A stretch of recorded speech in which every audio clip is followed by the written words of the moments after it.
You know what makes these incidents even more painful is the fact that there are some people who don't even think that this police problem exists.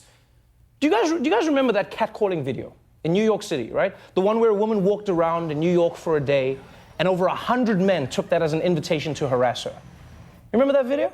Yeah? Well, I've got to be honest. I remember watching that video and I was shocked. I was shocked by how extreme catcalling actually was. I didn't know, because I'm a man. I did not see that in my world. And I didn't know that it could happen for blocks and a woman was harassed, like over and over again. And I was shocked by that. I saw that video and I was like, I didn't think men were doing that. And I didn't think men were that concerned with the sugar content of women's breasts. I didn't know these things were happening because I hadn't seen it. And I didn't think it was that common. I thought it was only done by like construction workers and cartoon wolves. That's what I thought it was all about. But after I watched the video, I realized that there was a problem. Because seeing is believing. And yet, for some strange reason, when it comes to videos of police shootings, seeing isn't believing. The police will always come out with a statement like, I know it looks like the officer shot the man even though he was subdued, but what the video doesn't show from this angle is that the policeman feared for his life due to the suspect's physical actions that, again, are not visible from this angle. I always ask the question, why is it that the police only do that when they're the ones on camera? Yeah, because if there's ever a video of you committing a crime, the police won't be like, oh no, I know it looks like the suspect is robbing the cash register in the video, but what you don't see from this angle is that, in fact, how do we know the video isn't playing in reverse? How do you know he's not putting money into the cash register? You can't judge from a video. Why is the video never enough? Tamir Rice, there was a video. Eric Garner, there was a video. Laquan McDonald, there was a video. And yet still skepticism. And it's only about this. When it comes to Bigfoot, people see one blurry video and people dedicate their lives to finding him. They leave their families, dedicate themselves to that. And it's hard to blame black people for not trusting the police in this country, because even when the police have the responsibility of filming themselves, stuff like this happens. The two officers are now on administrative leave. Both of them wore body cameras. However, during the altercation, the body cameras did come dislodged. Really? The body camera became dislodged? So what, has it gotten so bad that even the cameras are like, oh, sorry, I can't be a part of this. I can't. I've seen enough. I've seen enough. Really? The camera became dislodged? I call bull. Yeah. I call bull. Because I've seen white people cameras, and those things never come off.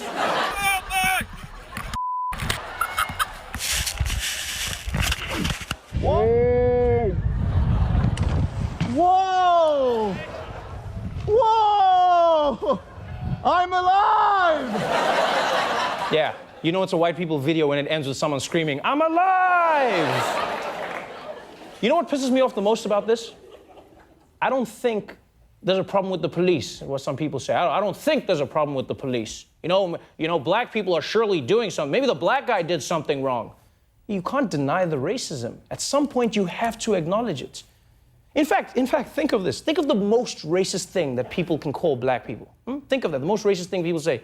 They call them monkeys, baboons, gorillas. And yet, when people watched a video of an actual gorilla being shot for dragging a child, not only was there more outrage for the gorilla, the organization responsible for killing the gorilla admitted that there were systemic problems that needed to be fixed. A criminal investigation is now focused on how a little boy fell into a gorilla enclosure at the Cincinnati Zoo. Reports show the zoo is making changes to prevent tragic accidents like this from happening again. That's for a gorilla! They're making changes for a gorilla! One gorilla, one! It's a truth. It is a truth. I shouldn't even be afraid to say it. America has a problem within its police force. And although this is a problem that disproportionately affects black people, it's not just a black problem. This is an American problem. Because just today, there was a third video, this time of a white kid getting shot by the police while he was lying down on the ground. This is an American problem. Everyone is involved. And with all this evidence on video, surely the least America can expect from its police is for them to admit that there is a problem. Because you can't fix something until you admit that it's broken. And you're probably saying, oh, but Trevor, what does it help? What does it help to just admit that you have a problem? Well, the Las Vegas Police Department did just that. In 2011, they admitted that there was a potential for bias. They admitted that there was a better way for police to interact with suspects. And so just by acknowledging that and training their officers on how to assess and de-escalate a situation, they were able to decrease the amount of police shootings by 36%. 36%, which is not perfect. I know it's not perfect, but at least they're doing something. And if the police can get their shit together in a city where you can rent a tiger and then get married to a Filipino Elvis Presley, then in my opinion, the rest of America has no excuse. You know what's crazy about these stories is Philando Castile's story. They say like he was stopped, I think 49 times by the police. And I know there's always some story about a person's character. Oh, drugs and a history and this man could not have been more of a model citizen. Worked with children, was revered in his community. They called him, the kids used to call him Mr. Rogers with dreads. That's what they used to call this guy, you know? And you get to a point where you realize it's like it's just a part of a black person's life in America. Here's how crazy it is, right? I've only lived in the United States for 6 years, on and off. I lived on the West Coast for 2.5 years. I've lived on the East Coast now for 2.5 years. In that time, I shit you not, I have been stopped by police, maybe, I would say going on at least 8 to 10 times I've been stopped by the police, which always blows white people's minds, which I didn't know was like a thing. So like when someone was talking about it, and then I was like, they said Philando Castile got stopped 49 times, and then I was like, oh yeah, I was like, that's crazy insane. I was like, I've only been stopped like maybe 7, 8 times. And then people were like, wait, what? What do you mean, and where, and how? But it's the truth. I've been stopped a shit ton of times. I've been stopped in rental cars, I've been stopped in my car, I've been stopped in a car with tinted windows, a car with rims, a car with no rims, I've been stopped in a Tesla. That's like a Tesla, people. Like, I don't know what silent crime you think I'm on my way to commit, but I've been stopped in a Tesla. And every time, that's the crazy thing is, I've just accepted it. I go like, oh shit, I get stopped. And my friend, one of my best friends from North Carolina, he works at the Daily Show now, he's always driving with me, and he'll always laugh at me, because we're best friends. Like, whenever I get pulled over, the first thing I do is I throw my arms out the window, and it looks so stupid when you see me. Because like the cop will go, they pull over, and then I pull over, and then as soon as I've come to a dead stop, I just throw my arms out the window, just because I would rather have the cop go, you are weird, and then every cop that comes to my window, they're like, what the hell are you doing? And then we go from there. Then I'm like, all right, cool, but you saw where my hands are. And then it's insane that it's such a normal thing. Like in this situation, the guy said, officer, I have a gun. Here is my woman. Here is my child in the backseat. I have a gun. The officer says, where is the gun? And he says, it is in the glove box, and I have my papers, I have my license. I can show, and the officer says, and he gives him contradictory, instructions, and the guy's trying to, and there's a transcript of this. It's not even like you're making it up. And then what happens? The guy slowly reaches for the thing, and then he's shot. And what's sad about it is I feel the problem is oftentimes in America, the conversation gets caught up in racism as it pertains to black and white, but I don't believe that is the conversation. I honestly don't believe that is the conversation. I believe that the police force as a whole is trained in such a way that it creates a state racism that is different. It's not a racism like nigger. It's a very different thing. You know when people go like, it's racism, then people go like, I don't know if that cop was racist or not. But the police force themselves, they know this. We've seen countless videos of like a white woman shooting at the cops. And the cops are like, oh, we'll make a plan to get that gun away. Because in their heads, they're going like, yeah, well, come on. She's just, you know what I mean? She's making a mistake. That's what she's doing. She's not used to crime. Look at her. You know what I'm saying? Like, and then when you flip it in these situations, you realize you're like, there's no way, there's almost no way to not get shot. Every single one has an excuse. It was Mike Brown. They said he came to the officer. I understood that story. I was like, we don't know all the details, whatever. And then you go, Tamir Rice, the little kid, they said, yeah, but he had a gun. He looked young, but he had a gun. You don't know what the gun, okay, fine. So don't have any type of gun. Don't come towards the police officer. But then you get other stories. They go, Trayvon Martin, yeah, but he had a hoodie. Then you're like, all right, the hoodies are fucking scary. I get it. We've all watched Star Wars. I know those things. You don't know what's underneath that. I get it. Then they go Walter Scott. He was running away from, I never understood. He was running away. His back was turned to the officer. He's running away. Where's the threat? No one's threatening from behind.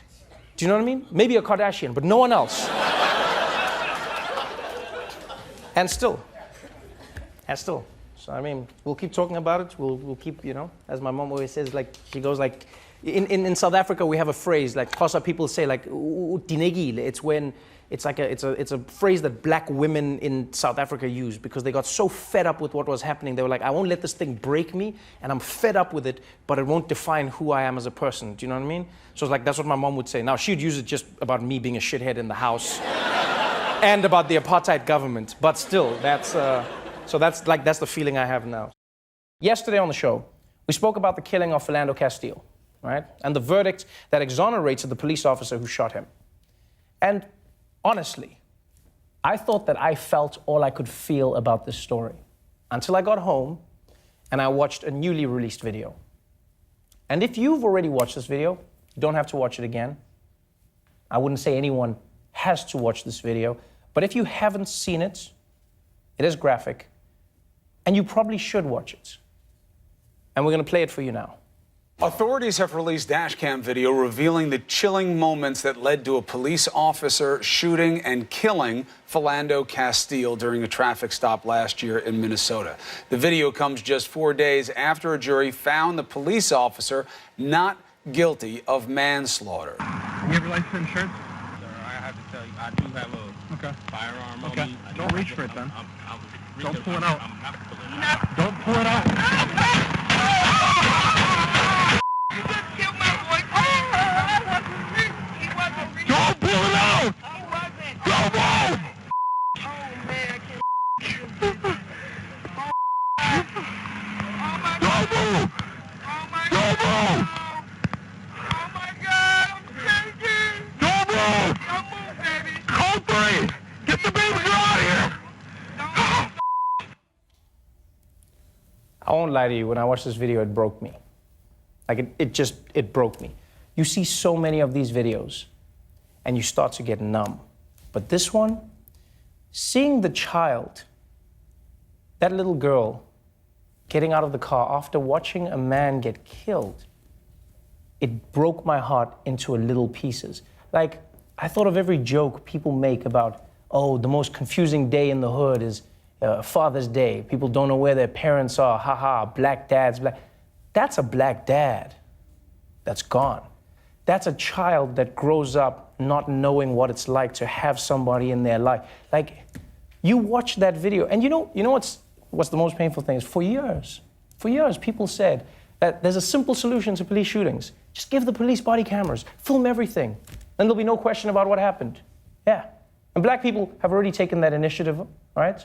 Thanks to cell phones, every black person has a body cam now.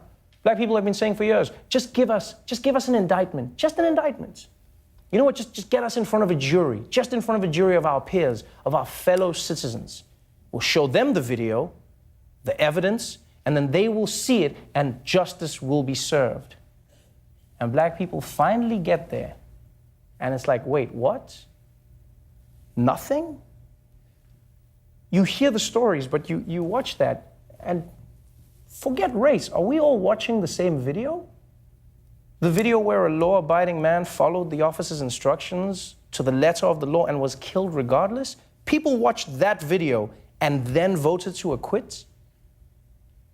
And the saddest thing is that wasn't the only video that they watched. You told him to get his ID, sir, and his driver's license. Keep your hands where they are, please. Yes, I will, sir. I'll keep my hands where they are. Please, officer, don't tell me that you just did this to him. You shot 4 bullets into him, sir. You shot 4 bullets into him, sir. It's mind-blowing that Diamond Reynolds has just seen her boyfriend shot in front of her. She still has the presence of mind to be deferential to the policeman. In that moment, the cop has panicked, but clearly black people never forget their training. Still in that moment, the black person is saying, sir, I respect you, sir. I understand what I need to do, sir. The same thing Philando Castile did. But still, according to the law, The jury had to make a decision, and that decision is, do you think this policeman was justified in thinking that his life was in danger? And their opinion, having watched that video, having listened to that exchange, they still said, yes, I can see why that cop was afraid. But why? Let's be honest, just why? Why would you say he was afraid? Was it because Philando Castile was being polite? Was it because he was following the officer's instructions? Was it because he was in the car with his family? Or was it because Philando Castile was black? It's one thing to have the system against you, the district attorneys, the police unions, the courts. That's one thing. But when a jury of your peers, your community, sees this evidence and decides that even this is self-defense, that is truly depressing. Because what they're basically saying is, in America, it is officially reasonable to be afraid of a person just because they are black.